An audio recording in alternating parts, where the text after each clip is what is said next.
Welcome to Beyond Business as Usual, a podcast where we explore pretty much everything that has to do with starting, running, growing, expanding a business. My name is Philippe Dubreuil and I'm your host. And today we're going to be diving into a topic that is very, very close to my heart, and that is called delegating and elevating, and why it's so important for executives to do. Now, first, let's define what we mean by delegating and elevating. So delegating really means assigning a task or responsibility to somebody to do. You basically give the hat to the person and you hold them accountable to actually do the actions that this hat is supposed to be doing. It's pretty simple. Okay, now what do we mean by elevate? Once you've given that task to somebody, now you can focus on higher level strategic activities that only you as an executive can do. This is called pulling yourself out of the trenches, working on the business, not in the business. Okay, as a business owner, you always try to elevate yourself by putting people under you, by delegating jobs and posts. Okay, so let's say, for example, you have a position, you're doing the sales, right? You're doing the estimates, you're doing the sales. Now, all of a sudden, you have way too much on your plate, so you hire a salesperson or a sales rep or an account manager, and you give them that position to sell. Okay, great, that's beautiful. So now that person grows, and now this person operates 120%.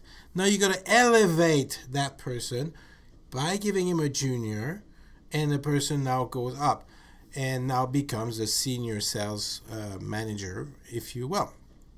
And this is how your business grows. You got to delegate and elevate, not just only you, but also your juniors. That's a beautiful concept, isn't it? That's great. However, every time I present this, I say, yes, Phil, I know, I need to delegate. Yeah, I know, I need to elevate. I know. But, ... Okay, so it's easier said than done. It's a great concept. It would work very nicely. It's great on paper. However, when you start to actually apply it in the real universe, it's a little tougher than it seems, isn't it? I get it. I've seen it, and I understand, and I fully agree with you. Okay? Now, what you have to realize is, number one is, don't let that stop you. In order for you to go, you need to be able to delegate. You need to be able to elevate, or else you will never grow. I can't sugarcoat this, guys. I really can't. So you have to find a way to do it. Now, the reason why you're not doing it, or the reason why you're having a hard time doing it, is because you're encountering some problems that lots of us business owners are encountering. And I want to pinpoint these. I want to focus a little bit on these and give you some strategies to be able to handle it. There are not many, but they do have to be looked at and dealt properly.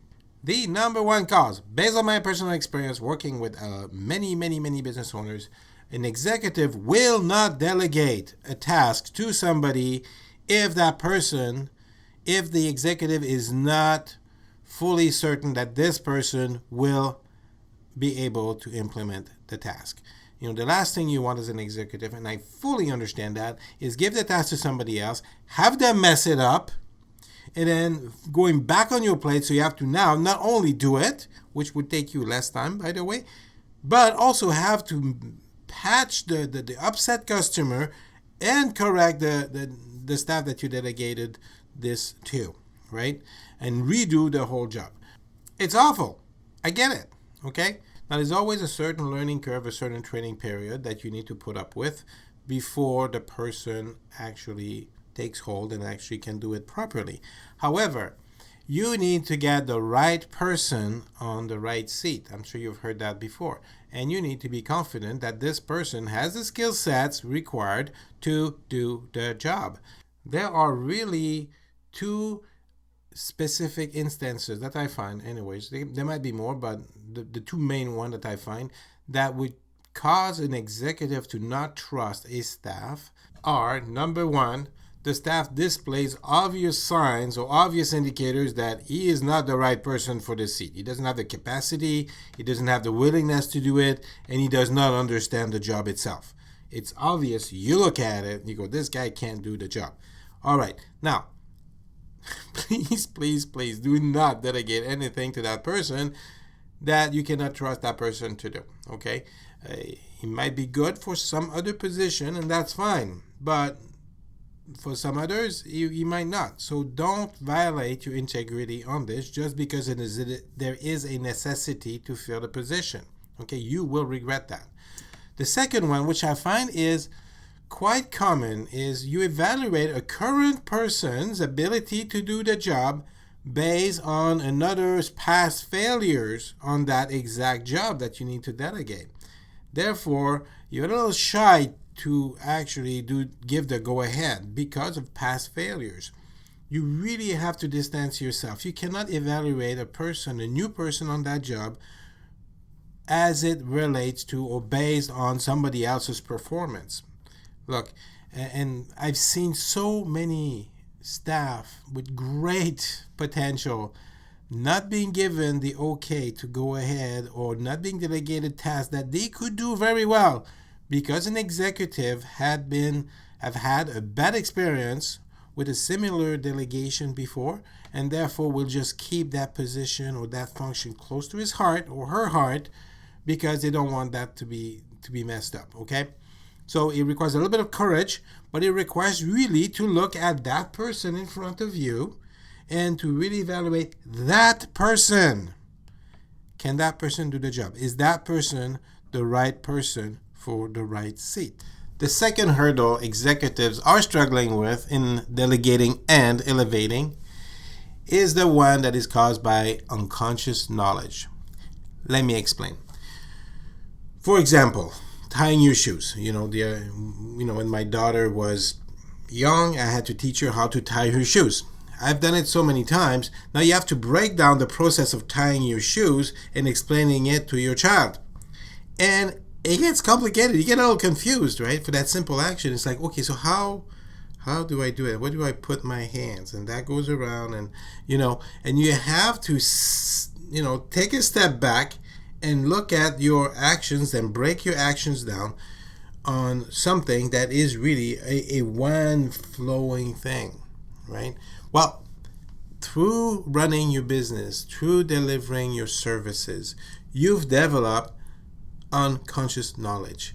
And it's a bit of a struggle at times, to break down what exactly you're doing so you can pass it along to somebody else. For you, it's like, well, okay, of course you call and set up appointments. Go ahead and do it. The person goes and does it, but it doesn't do it the same way as you do it, or doesn't do it according to your standards. The moral of the story, therefore, is if you're going to delegate, you got to lay down precisely what you want the person to do. Okay? And this is your process. This is your how-to. This is part of that job description. It's part of the person's hat. In order to delegate something, a task, an action, you got to name specifically how you want it delegated. And look, if you don't care, that's fine. Just tell the person to do it the way they think they should be doing it, but make sure that you are very, very clear in terms of what is the end result that is expected from that task that you want the person to do. Okay? Otherwise, Lord knows what they're going to give you as a result, right? So this is a very, very key point, and that's the second hurdle to overcome as an executive. The third one ties in with what I just said. You need to take some time to lay out those tasks, those processes. And very often what I hear is, but I'm so busy, I don't have the time to do this. Well, guess what? Again, I'm sorry to say that, and that might upset some people, but look, if you don't take the time to organize a little bit, to lay out those tasks, and to really look at your staff to see who can do the job, right? Well, it's always going to stick with you. And then, unfortunately, this is what's going to happen. And then you will never grow, okay? And it's a reality that you need to face, and you need to allocate some time. You need to disconnect from the work area. Take some time and lay this out, right? If you need somebody to talk to, well, please, have one of your deputy, have your consultant, send me a direct message, DM me, do something, and we will be able to work it out, right? Sometimes it's good to have somebody else to talk to so you can lay it out. and to take some time so you can actually see who can do the job and what specifically are the actions to do the job. That's pretty much it. I mean, this is the simplicity of it. These are the three main barriers that I can see that would prevent an executive from delegating and elevating. Right? Obviously, there's some other things that might come into play, but these are the three main ones that, if handled, you will be able to confidently delegate. Number one is have the right person, right? Number two, make sure that you're clear in terms of the process that you want, or at least the outcome you're expecting from that task or project or process. And take the time to really lay this out, that process in writing. So it's not just with you, but now it can be duplicated and transferred over to somebody else. In conclusion, delegating and elevating is a key function of an executive, of a business owner. And it is part of the growing process of a business. If you don't do it, you will stagnate. Period. That's it. Or you'll give yourself even more and more of overworked and overwhelmed. And, at the end, that's not fun. This is not why you put a business there. You put it so you can get freedom, so you can get control over your life.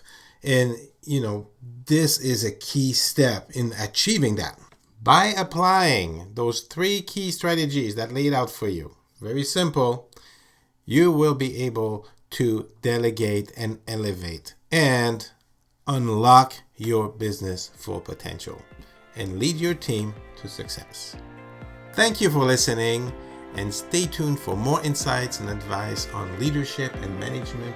Keep learning, keep applying, keep expanding your business, and I wish you all the success in the world. This has been Philippe Dubreuil, and I'm looking forward to see you next time.